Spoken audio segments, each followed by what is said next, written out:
Hi everyone, welcome back to the channel. It's August 2024, which means I've had this car for 35 months on a 36-month lease. So we've been out car shopping over the last 3 months or so, looking at what my options are, and taking the kids, taking my wife along, just to try and make it a bit of a kind of joint decision. So I'm going to run through the cars that we have been looking at and what I think is really good out there on the market right now. First car I looked at, I went to Tesla in Bournemouth, looked at the Model Y. I've been in America. I hear horrendous things about the ride quality and the refinement. They're not bad. I mean, they're not an Audi e-tron, but they are pretty comfortable. On the freeway, I don't really know what they're like on British roads around town. We didn't get a chance to test drive. The guys at Tesla Bournemouth were super helpful, and they showed me around the Model Y. I'm not a big fan of the wood trims. I like to go with the white interior. I don't know how well the white interior would stand up to my kids, who occasionally appear on this channel. The boot is quite narrow for me, so although I could get skis through with the 40-20-40 split back seat, I'm not sure that I could get the luggage either side of it that easily. And most importantly, I just found the seats a bit narrow, and I couldn't get into a comfortable position with my right knee under the steering wheel. It's just something ergonomically wasn't a great fit for me. So next one I went to look at was the Kia EV9. I was hoping to find Hyundai Ioniq 7, which apparently is going to be called the Ioniq 9 now. The 5 is a bit too small for me in terms of boot space, but it's great for passenger space. But I was hoping to get the 3-row SUV Ioniq 9 it will be. That's not out yet, but there is the Kia version, the Kia EV9. All the range, it's got the 4-wheel drive. To get the skis in it, I'd have to get the 6-seat, not the 7-seat version, because I can't do a load through with the middle row seats. Absolutely magnificent. I mean, a huge beast. Certainly when you're sat in it, you feel high up. This big square bonnet in front of you, it feels like you're driving something that's a bit of a tank. The thing that really put me off is trying to get it, you know, a 5-meter long car into the car park at work would be an absolute nightmare. Some very small spaces in the multi-story. That combined with the fact that when I stick it on the drive in the at home, it's going to look like someone parked a castle outside. I wouldn't be able to see past my front window or anything like that. So I do think that the Kia EV9 a little bit too big for me. Okay, next option. Well, if I wanted a large car and the budget wasn't the same, new option just on the market is the Peugeot E5008. You don't get the 4-wheel drive, you don't get the massive performance, but it is a 3-row car with a boxy back end on it, and that gives a massive load of boot space. And of course there is also the VW ID Buzz. The reason I didn't go for that is I'd have to get the original short wheelbase with the lead times, and I'm not too sure that the motorway range on that is enough. Pretty efficient around town, but on the motorway, that width and that height of that car is going to have its aerodynamic penalty, and I think it might struggle in the winter for me to do my commute. So I ruled out the ID Buzz, and I just fancied a bit more performance and 4-wheel drive as well, so that's ruled out the Peugeot too. Okay, the other car I went to look at, I thought about the Polestar 3. Now, it's been a bit late coming to the UK. It should have been out a while ago. Lengthwise, it's almost the same as an Audi e-tron that I've got now.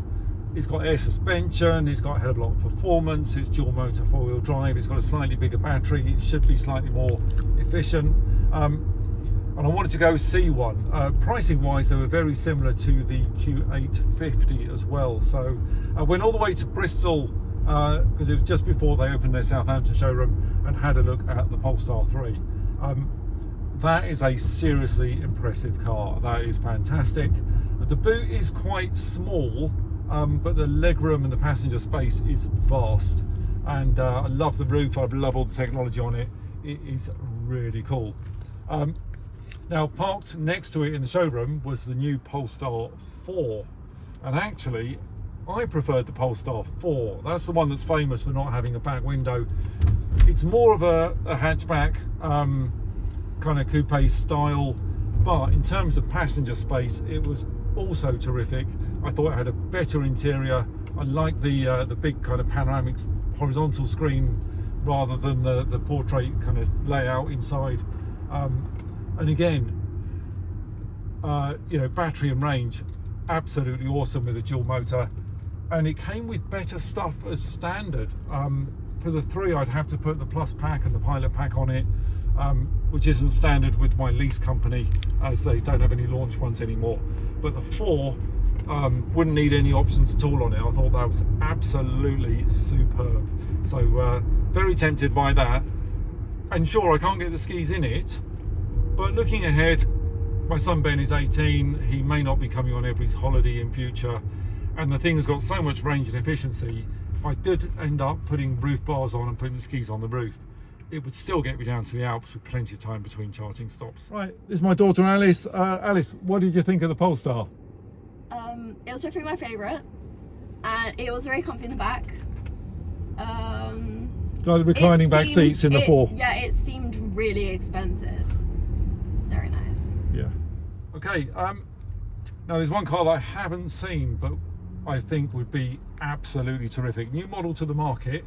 Haven't had a chance to look at one, but it has come up with my lease company, and I'm not too sure what the wait time is on it either, but they have said that I can hang on to this Audi until it arrives. So Alice, what brand of car did you really want me to get? The Porsche. The Porsche. So the new Porsche Macan.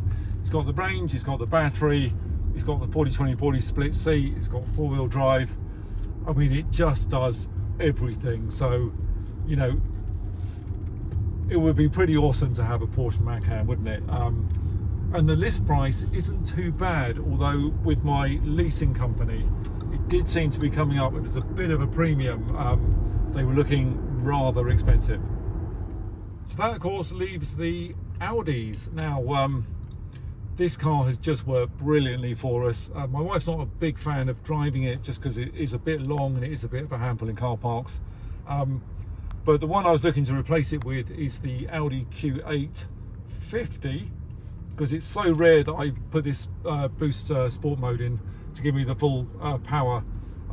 Most of the time I just drive around in standard modes in eco, so the fact that it's 335 horsepower, not 400, wouldn't matter. It's plenty quick enough. And with the 50, you get the same battery as this, you get the same charging as this, a bit more of the battery is usable, it's a bit more aerodynamic, it's got a new rear motor, it should be more efficient. So that would tick all the boxes. And the specification nearest to what I'm driving, which is a Technic with a comfort and sound pack and a panoramic roof, would be the 50 with the Tech Pack Pro, and that is a pretty good value for car, value for money car. So got to say, you know, that would work really nicely just to go with the same again and get myself a nice little Audi Q850. And speaking of Audis, there is, of course, the little sister to the Porsche Macan. There is now the Audi Q6 e-tron. I've been looking at the spec on those, and the standard car is very high spec. And if you order a Quattro rather than a rear-wheel drive, you get the Sound and Vision pack, which is the Bang & Olufsen, and you get the head-up display and a few more techie bits. So, you know, the Q6 e-tron looks really good. It's slightly squarer at the back than the Porsche, but I don't think the overhang is as long at the back. So officially the boot is smaller, but I reckon in the real world, if you're loading up above the parcel shelf, the boot would actually be a little bit bigger and more practical. You can get everything in it, but they don't come on air suspension. You have to go up to an SQ6, which is a lot of money to get air suspension. I'm not too sure about the ride comfort, what that would be like, because the Audis I've been in recently with sport suspension have been a bit too firm. But they all come on sport seats, they're all very techy. You've got the new interior, I think is fantastic. So, you know, the Q6 e-tron, that would work quite well for me, I reckon. Not too sure it would feel quite as refined as this, but it would be a pretty decent car.